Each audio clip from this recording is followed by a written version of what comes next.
Takže, drahí návštevníci dnešného významného dňa, som veľmi rada, že vás tu dneska môžem privítať. Kto by ma nepoznal, ja sa volám teda Anika Macejová, som hrdá členka Modrej hliadky a teraz budem vlastne viesť diskusiu s pánom Michalom Královičom. Ďakujeme, že ste dneska prišli. Pán Michal Královič je liečebný pedagóg, vychovávateľ a diagnostik v Centre sociálnych služieb profesora Karola Matulaja v Bratislave.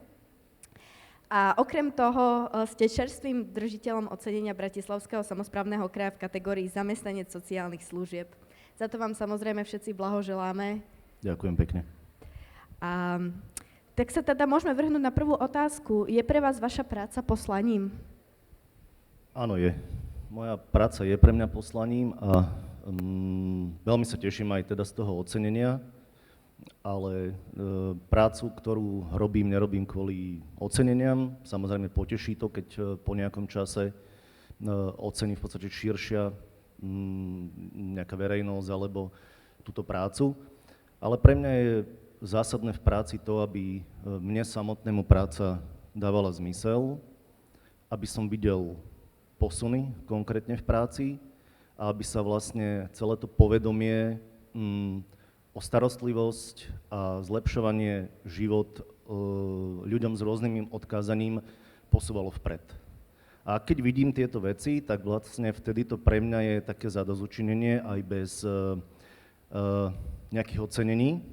A chcem robiť na tom, aby sa to v podstate stále posúvalo vpred, pretože cesta vzad nie je možná. Musí sa jednoducho zlepšiť fungovanie ľudí, ktorí sú odkázaní. A ja sa o to snažím v práci tou svojou troškou, ale je veľmi pre mňa dôležité, aby som videl nejaký konkrétny výsledok. Ja by som sa vás chcela teda spýtať, že čo je vlastne teda poslaním vašej práce, že čo je tá liečebná pedagogika a kde všade sa môže uplatňovať? Liečebná pedagogika je odbor, ktorý sa študuje na Pedagogickej fakulte Univerzity Komenského a možno ešte niekde inde, ale ja som už študoval tam. Je to ešte stále 5-ročný odbor končiaci magisterským štúdiom a liečebná pedagogika je v podstate prienikom ako keby pedagogiky, psychológie, sociálnej pedagogiky a špeciálnej pedagogiky, ale s dôrazom na kreatívne terapie, ktoré vlastne sme mali na fakulte zastúpené v podstate arteterapiou, muzikoterapiou, biblioterapiou, pohybovou terapiou a dramatoterapiou, s tým, že každý zo študentov si potom mohol vybrať, ku čomu inklinuje a potom z toho robil štátnice. Štátnice boli vlastne z psychológie a potom z nejakej z tých kreatívnych terapií a z liečebnej pedagogiky samozrejme. Takže ja som si zvolil na tej svojej ceste tú arteterapiu a biblioterapiu, prácu s textom a postupne sa k tomu pridala ešte muzikoterapia, lebo si to tak vyžiadala situácia, keď som nastúpil do zariadenia Centra sociálnych služieb profesora Karola Matulaja, tak bolo žiaduce, že by sa tam mohla muzikoterapia robiť, tak som sa toho ujal. Vy teda spomínate dosť často tú terapiu a počas diagnostického procesu vyhodnocujete stav klienta a navrhujete práve tie terapie na ďalší rozvoj. O aké terapie najčastejšie ide? Vy ste v podstate vymenovali nejaké, ale môžeme sa trošku pozrieť do hĺbky, že čo to vlastne v podstate jednotlivé tie terapie sú. Áno, no moja pracovná pozícia vlastne v Centre sociálnych služieb je v tom, že som diagnosticko-terapeutický pracovník, čiže vlastne ten liečebno-pedagogický potenciál tam uplatňujem tak, že ak príde ku nám nový klient, tak spolu s mojou kolegyňou psychologičkou a logopedičkou sa snažíme ako keby o taký trojmesačný diagnostický vlastne pohľad na neho, pri ktorom vlastne rozlišujeme, k čomu ten klient inklinuje, k čomu menej, ponúkame mu vlastne z rôznych týchto terapií možnosti. U nás je dosť ešte taká zaužívaná, že ergoterapia, čiže terapia činnosťou alebo prácou. A každý z tých klientov vlastne je ako keby sprevádzaný tými jednotlivými terapiami, takým náhľadom do nich alebo okusením, podľa toho, akým spôsobom ja vycítim alebo vidím, že k tomu inklinuje, tak ho vediem na tej ceste ďalej. Pokiaľ mu to nevyhovuje, tak v rámci toho diagnostického procesu to uzavrieme s tým, že k tomuto nemá nejako blízko a není nejako zmysluplné ho v tom tlačiť alebo tak ďalej. Čiže toto rozpoznávanie v podstate toho nastavenia klienta je súčasťou tejto našej diagnostickej práce a ak sa ukáže, že vlastne niektoré veci sú mu také, že príjemné, robí rád, má ku ním vzťah, tak na základe toho potom pokračujeme v podstate v tej arteterapii, že mal nejaký základ, ktorý je povedzme zo školy. Školské prostredie je iné ako u nás v Centre sociálnych služieb. My máme priestor sa klientovi po tejto stránke venovať viacej, takže rozvíjame tie jeho schopnosti, ponúkame mu iný spôsob malovania alebo iné materiály, iné farby, už to nie sú iba vodovky a tempery ako v škole, ale plátna, akryl a množstvo iných ako keby vecí, ktoré aj tie samotné obrazy potom toho človeka viacej bavia, aspoň ja mám tú skúsenosť, ako keď je v škole, neumenšujem školský systém, ale vieme, ako funguje. A ja sa osobne snažím o to, aby bola sloboda toho človeka zachovaná a aby mal možnosť vlastne sa rozvíjať aj v rámci toho, čo on chce. Nie, že ja prídem nad neho a poviem, budeš robiť toto, toto a toto, ale snažím sa vypozorovať, že čo by on aj sám chcel robiť. Čiže neťahám ho iba za ruku akože svojou cestou, ale sa snažím akoby napojiť na neho, že k čomu on má blízko, čo jemu robí radosť, kde on ako vidí ten svoj potenciál. Toto je samozrejme takto akože vznešene povedané, ale rozumieme, že každý človek má nejakú tú svoju, že čo by chcel, vie si to povedať, alebo tí, ktorí nekomunikujú, aspoň to dať nejako najavo. A ja to rešpektujem. V podstate pre mňa je základný ten rešpekt toho človeka. Samozrejme, nie je to zase také, že keď by niekto akože odmietal všetko, že nemusí robiť nič. Toto zase nie. Akože sme tam aj na to, že tomu človeku ponúkame tie veci, iniciujeme ho a tak ďalej. To je naša práca. Nie, že niekto si povie, že bude sedieť na tulivaku, tak ho necháme 6 hodín na tulivaku. Tak to nie. Hej, ale snažíme sa v podstate tak, že akým si spôsobom jemu priateľným a jemu zrozumiteľným ho aktivizovať a ak sa podarí niečo a keď sa to aj jemu podarí, tak sám má z toho radosť. Vidíme aj na ňom, vlastne na jeho potom aj celkom takom správaní v rámci toho, že sám má radosť z toho, že ho niekto vydúril, hej, z tej jeho komfortnej zóny a toto je naša úloha, toto robíme. Myslíte si, že má každý človek umeleckú stránku, alebo je to skôr také individuálne? Každý človek má umeleckú stránku, bez pochyby, hej. U každého sa prejavuje inak, ale človek ako taký je v podstate tvorivý tvor. Čiže bez pochyby každý jeden človek má svoju kreativitu v nejakej podobe. U niekoho prerazí jedno, u niekoho druhé, ako keby na povrch, ale každý človek je tvorivý, lebo to je v podstate ako tvorivosť je základ života. Čiže človek je živý tvor a tým pádom tvorí. Takže určite áno. Každý človek má tvorivú stránku. Keď sa pozrieme na obrazy, ktoré máme tu ináč vystavené, aj od vás, aj od ostatných autistov samozrejme, tak vidíme naozaj rôzne obrazy, rôzne tvary, rôzne objekty.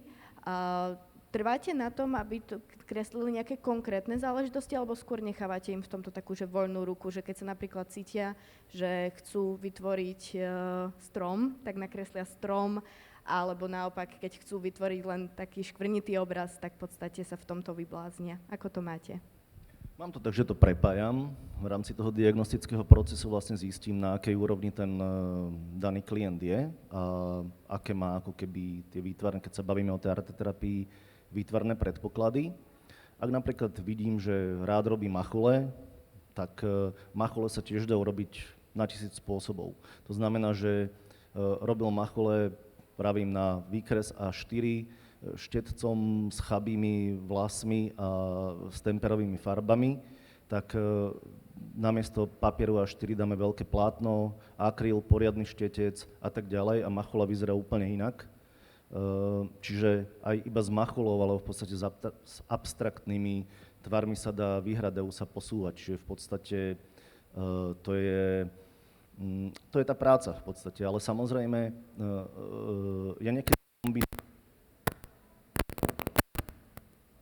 kombinujem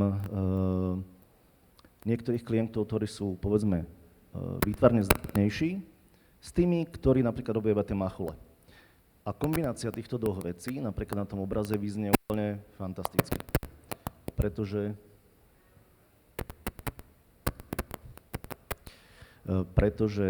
niekto vie naozaj spraviť, že veľmi pekné pozadie alebo také machlaté a niekto dokáže nakresliť nejakú konkrétnu vec. A niekedy vlastne tie obrazy prepájam a tým pádom v podstate tam ide o to, že robia napríklad jedno plátno spoločne. Jednak je tam dané tým, že nejaká spolupráca tých ľudí a potom aj ten výsledný efekt je ďaleko lepší.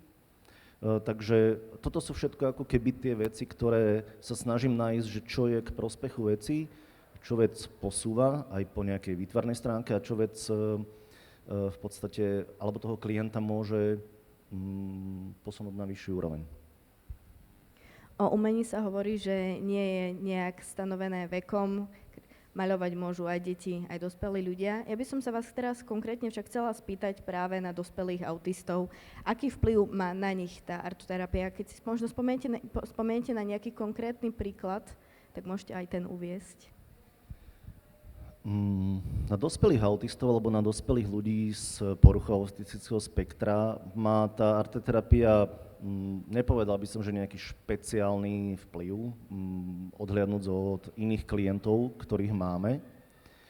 Ale zase mnohí majú veľmi radi také, že ponoriť sa do nejakej takej činnosti, pri ktorej nie sú rušení a ja sa snažím vlastne v našom ateliéri im poskytnúť taký priestor, že ak mám nejakých klientov s autizmom, že snažím sa mať tam v tom čase, povedzme, menej hovoriacich iných klientov, lebo nemôžeme si dovoliť ten luxus u nás, že by som sa venoval jednému človeku. Klientov máme 75 alebo koľko, čiže nie je možné venovať sa iba individuálne. Takže klientov máme v ateliéri viacerých, no ale keď sú tam tí s autizmom, tak sa snažím akože naozaj tak eliminovať tých druhých, aby mohol tú činnosť, tú svoju, hoci je to aj úplne jednoduchá činnosť, sa aj tak akože do nej ponoriť, venovať sa, nebyť rušený.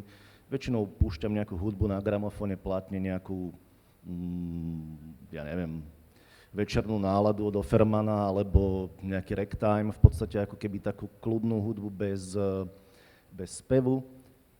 A iba im, povedzme, dám nejakú základnú inštrukciu, že to je papier, to je toto, naznačím, povedzme, akým spôsobom by mohli tvoriť, neviem, nejakým bodkou, čiarkou, a oni to potom už rozvinú, pozrú sa na tú moju prvú inštrukciu a potom pokračujú vlastne už po svojej línii. A častokrát sa mi stalo, že naozaj klient, ktorý v skupine, kde je, ja neviem, ďalších 7 klientov a nemá tam taký ten priestor, sa v tom ateliéri ako keby ukludní, ponorí do seba, má dostatok času, nikam sa neponáhlame, a vlastne aj tí, ktorí by za bežných okolností netvorili, tak tam ten priestor im ponúkne ten čas, že môžu tvoriť a tým pádom aj tá kreativita u nich sa prejaví viacej. Takže toto mám od tých dospelých. Ako to je s deťmi z poruchou autistického spektra, neviem, lebo tie sú síce v našom zariadení tiež, ale sú ako keby v inej budove, voláme to ľudovo, že škôlka. Tam kolegyne asi tiež robia s nimi nejaké činnosti, ale ja prichádzam do kontaktu s dospelými. Ďakujem. Práca s autistami je krásna, ale všeobecne je dosť náročná. V Modrej hliadke napríklad na to dosť často upozorňujeme a aj v kontexte práve vyhorenia profesionálov. Mňa by zaujímalo, že čo robíte pre seba v rámci psychohygieny? Tak práca s ľuďmi je krásna, ako nie iba, že s autistami, alebo že ťažká, ako s hocikým, keď pracujete aj za prepážkou na úrade, tak sa stretnete s kadekým, takže akoby práca s ľuďmi je veľmi náročná. Možno u tých ľudí z poruchou autistického spektra je to trošku náročnejšie tým, že je narušená tá komunikačná schopnosť a väčšinou, keď aj máte nejaký problém, tak sa cez to dá preniesť, že si to vykomunikujeme. Ak tomu tak není, tak samozrejme je to trošku náročnejšie zladiť. Môj relax je v podstate hudba, výtvarné umenie, ako to, čo robím aj v podstate v rámci práce, ale robím to potom tak, že naozaj, že bez nejakého terapeutického, nemusím brať ohľad na kohosi druhého, prejavujem sa tak, ako mne sa chce a mne sa páči a to mi v podstate dáva akoby taký relax. Ale v podstate spracúvam aj tie veci z práce, lebo mnohé z tých činností, čo robím s tými ľuďmi, mňa potom inšpirujú aj pri mojej tvorbe. Čiže není to iba o tom, že ja som učiteľ, pedagóg, liečebný pedagóg, ktorý im hovorí, čo ako majú robiť, ale vlastne aj sa učím od nich, akým spôsobom napríklad oni tvoria niektoré veci. A častokrát sa mi stalo, že som zobral povedzme aj nejakú kresbu, ktorá bola nedokončená alebo pokazená, nazvime to tak, a z nej som vytvoril potom niečo, čo bolo naozaj, samého by ma to nenapadlo. Ale keď vidím, ako tvoria ľudia, či už s autizmom alebo s iným postihnutím, tak pre mňa je fascinujúce, mňa to že baví, akým spôsobom oni vnímajú svet a ako ho dávajú povedzme na ten papierovo plátno, že mňa to inšpiruje. Mňa inšpiruje toto. A potom občas športujem, nejak tak, neviem, futbalom alebo čo, ale v podstate ma veľmi baví aj hudba, hrať na nejaký hudobný nástroj alebo robiť nejaké rozhovory s hudobníkmi a takéto veci. Takže toto je môj taký ako keby taký relax od tejto práce. Alebo si čítať knihu a mať od všetkých svätý pokoj. Ďakujem za odpoveď. Medzi mladými momentálne nie je veľký záujem o prácu v sociálnych službách, aspoň podľa štatistík. Väčšina pracovníkov je vo vyššom strednom veku. Čo by pomohlo tento stav zmeniť podľa vás?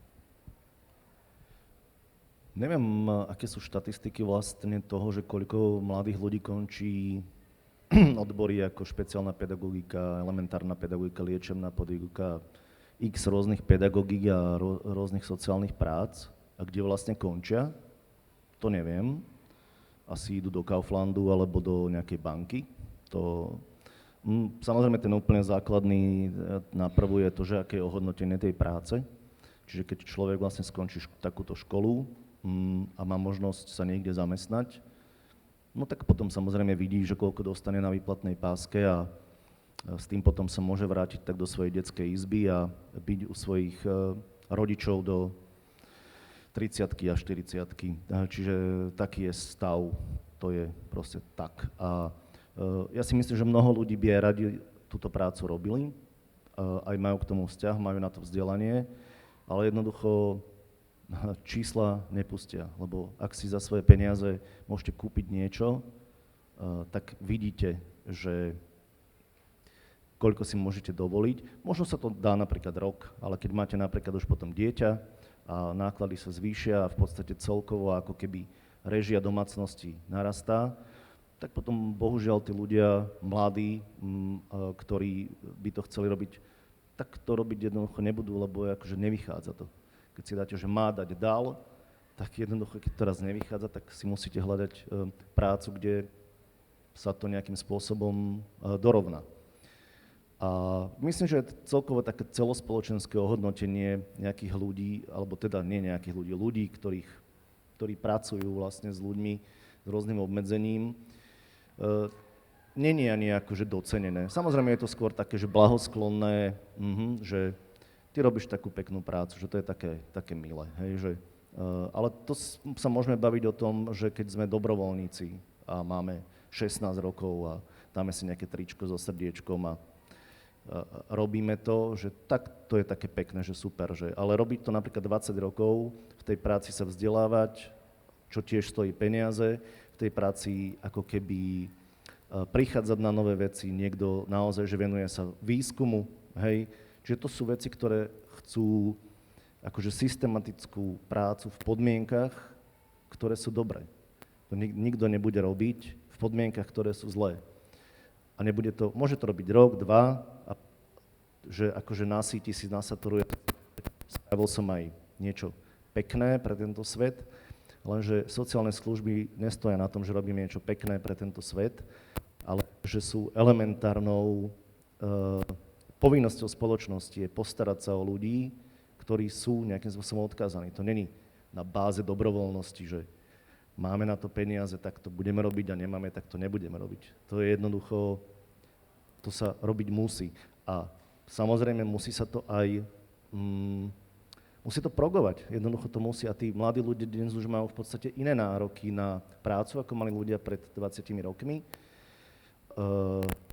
Aj inak rozmýšľajú, boli možno niekde v zahraničí, alebo aj to, tak bežný človek, mladý, už má jednoducho úplne iný nárok ako pred 20 rokmi. Čiže keď mu ponúknú takú prácu, kde nie sú podmienky, musí si pýtať každú ceruzku a tak ho to jednoducho nebaví, toho odradí vlastne od práce, ktorú by mohol robiť veľmi pekne, ale jednoducho ide inám.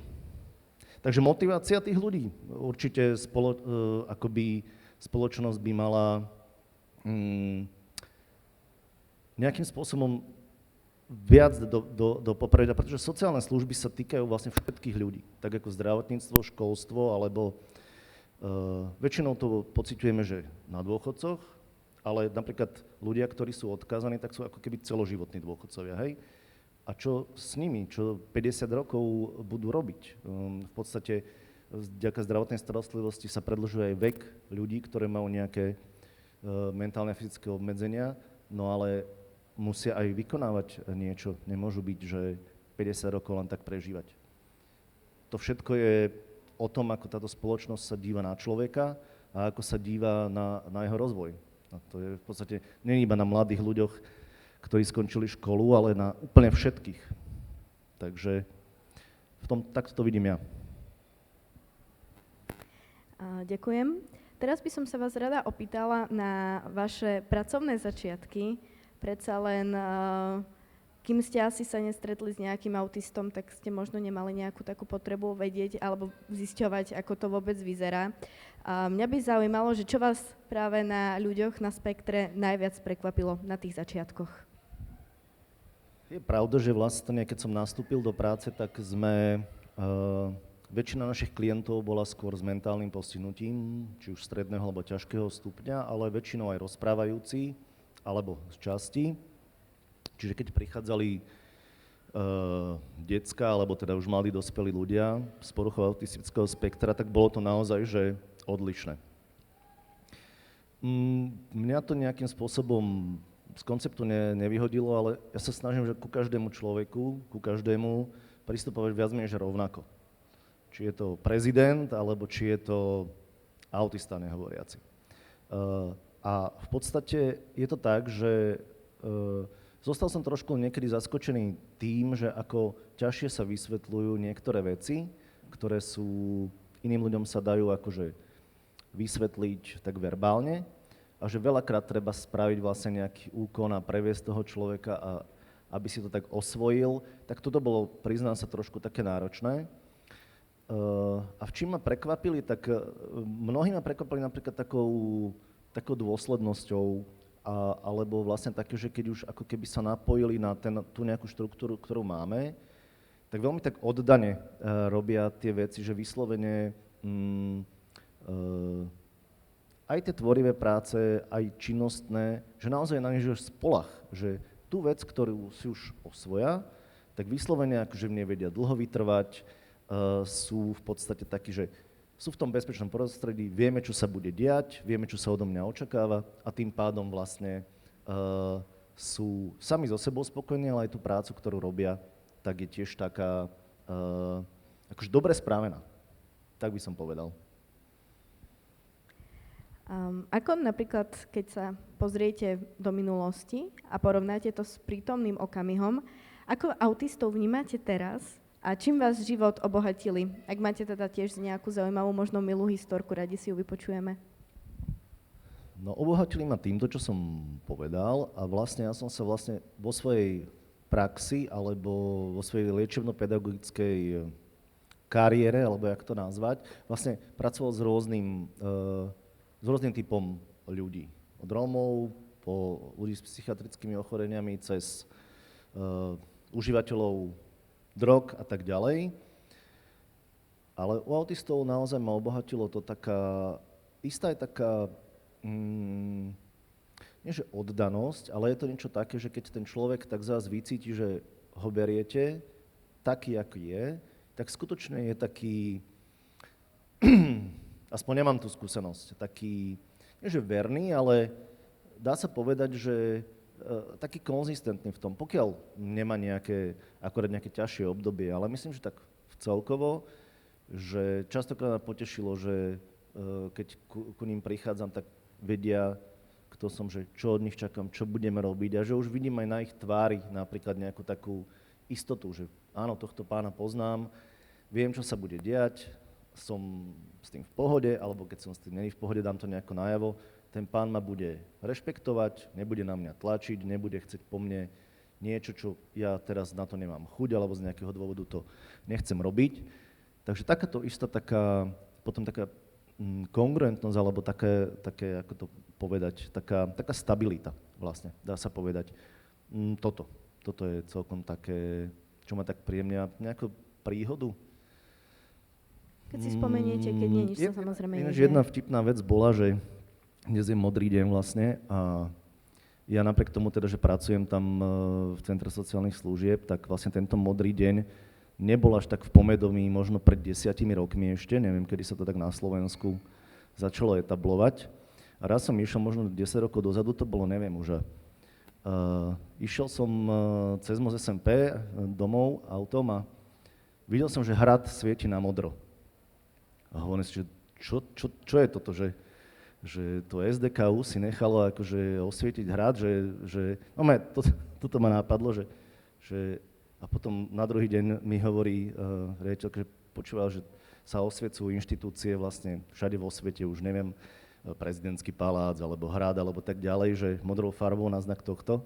A prvé mi to proste prišlo, že čo je to zase za nejakú hovadinu, tak jak sa osvecovalo to UFO Kaveren Bystrica, že teraz to ešte rozšírili na nejaký modrý hrad, že no tak potom ma tak zrovnala, že počúvaj, že ale to je kvôli tomuto. Tak to bola pre mňa ako keby taká, že vtipná príhoda, nie priamo s autizmom, ale priamo ako keby s osvetou ohľadom tých porúch autistického spektra. Preto je veľmi dobré, že vlastne inštitúcie alebo organizácie, ako je táto, že vlastne robia osvetu. Lebo keď ja som pred 10 rokmi nevedel, že je nejaký modrý deň, čo vlastne som v epicentre, dá sa povedať, hoci vtedy sme nemali až toľko ešte klientov, tak ako musí byť neinformovaná spoločnosť. To v podstate nemôžeme vlastne tým ľuďom ani nejako vyčítať. Čiže veľmi dobré, že takáto iniciatíva je a že sa v podstate život s touto diagnózou, pervazínou sprostredková iným ľuďom a je to ako veľmi vzácna a záslužná práca. Takže skladám vám poklon za toto. Ďakujeme. Rozhodne súhlasím s tým, že pred 10 rokmi sa všeobecne o autizme veľa nevedelo ani medzi odborníkmi, keď to môžem tak povedať. A už posledných 10 rokov sa to tak dobieha, za to som veľmi rada. Mňa by napríklad ešte aj zaujímalo, že ako si dnešok pripomeniete v Centre sociálnych služieb profesora Karola Matulaja, ako som povedala, pracujete tam, takže ma zaujíma, ako tam. Strašne ťažko sa to vyslovuje, táto inštitúcia. My to voláme, že CSSPKM, ale to znie ešte horšie. Tak to volám, že Centrum sociálnych služieb, ale pripomíname si ho vlastne zajtra, dá sa povedať, pretože dnes sme to priamo nenašli na dnešný deň, ale robíme to už niekoľko rokov tak, že v podstate sa snažíme túto osvetu, ako keby my sídlime v Dubravke a aby boli účastní a informovaní aj ľudia z okolia, mamičky s deckami, ktoré sú zrovna na prechádzke, tak to robíme vlastne taký modrý deň na blízkom ihrisku. Sú tam pozvané škôlky okolité, vlastne, aby tam prišli s deckami a mohli sa stretnúť s našimi klientami. Robíme tam nejakú bubliny tam robíme, ja tam púšťam hudbu, decká, ktoré majú radi hudbu, si tancujú.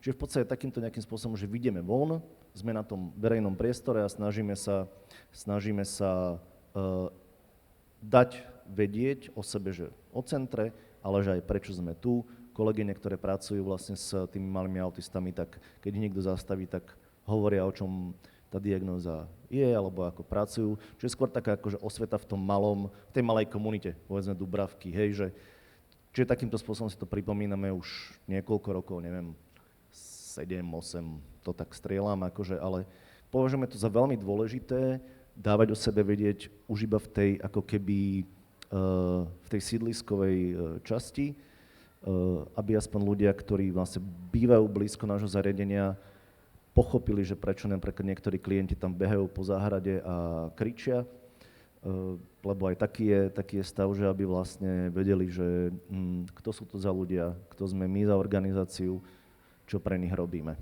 Takže takýmto spôsobom si pripomíname tento modrý deň. Určite je to dôležité robiť aj takto v menších komunitách, ja som určite za. A mám tu pre vás pripravenú poslednú otázku, keďže obrazy sú však trošku ďalej, tak to nemôžeme tak zrealizovať, ako to mám pripravené, pretože som chcela, aby ste nám ukázali nejaký obraz a niečo nám o ňom povedali. To není problém, stanem a prejdem sa k obrazu a porozprávam o ňom. Ja len hlavne kvôli live streamu, čo tu máme nastavené. Dobre, ale v podstate vy ste tu pred chvíľočkou chodili s jedným obrazom, takým väčším.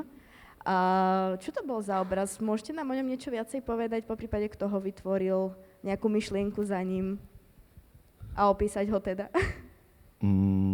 Neviem, nakoľko to zaberá tá kamera vlastne, to sme iba my asi viditeľní, že? Takže to by som rozprával niečo mimo obraz, ale no. Tak môžem konkrétne o tom jednom obraze povedať asi toľko, že je to obraz stromu, ktorý som vytváral s jedným našim klientom, ktorý v podstate tá výtvarná práca je taká, že iba takto machli, ako keby, hej. Lenže on machlí tak dobre, že keď sa trošku vlastne to machlenie skoriguje, tak tie veci sú potom úplne, že super. A ja som vlastne našiel taký nejaký starý sololid, alebo čo to bolo, a skúšali sme v podstate, ja som mu iba načrtol, tu je ten obraz, super, vďaka. No, ďakujeme, pani Žitňanská.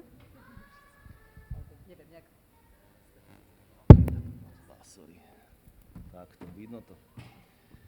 A v podstate som to s ním tvoril asi na 3-krát, lebo vlastne za to jedno stretnutie by sa to zrealizovať nedalo. Ale jeho to vlastne tak chytilo aj tým, že to nebol v podstate iba papier a iba taká tá bežná činnosť, ktorú on poznal, ale že ten materiál bol iný, keď vlastne išiel potom robili sme to takým masným pastelom, a to je taká štruktúra, hej, že v podstate, keď to chytíte, že je to vlastne také, vám to tak brnží pod prstami. A aj keď potom jazdil vlastne tak je to iné ako na ten papier. Krajšie to kryje a mal z toho veľkú radosť. A potom vlastne tým, že ho to bavilo, tak dal do toho ako v podstate ďaleko viac energie, ako by podľa mňa dal iba do nejakého papiera. A toto je môjim cieľom, že v podstate dať aj nejaký výtvarný materiál, ktorý je nejak hodnotnejší, lebo potom aj samotného človeka, aj takého, ktorý si nevie povedať, to baví viac, ako keď mu dáte A4, chabý štetec a vodové farby. Čiže možno aj to je vlastne cesta, že v podstate mať nárok aj na seba, že čo ponúkame tým ľuďom. Že to nemôže byť vždy iba nejaké, že to nám daruje niečo akože z milosti, pár nejakých týchto papierikov. A on má z toho dobrý pocit, ale že jednoducho tým ľuďom treba dávať veci, ktoré sú kvalitné, ktoré sú dobré a ktoré ich môžu posúvať ďalej. A to je v podstate so všetkým.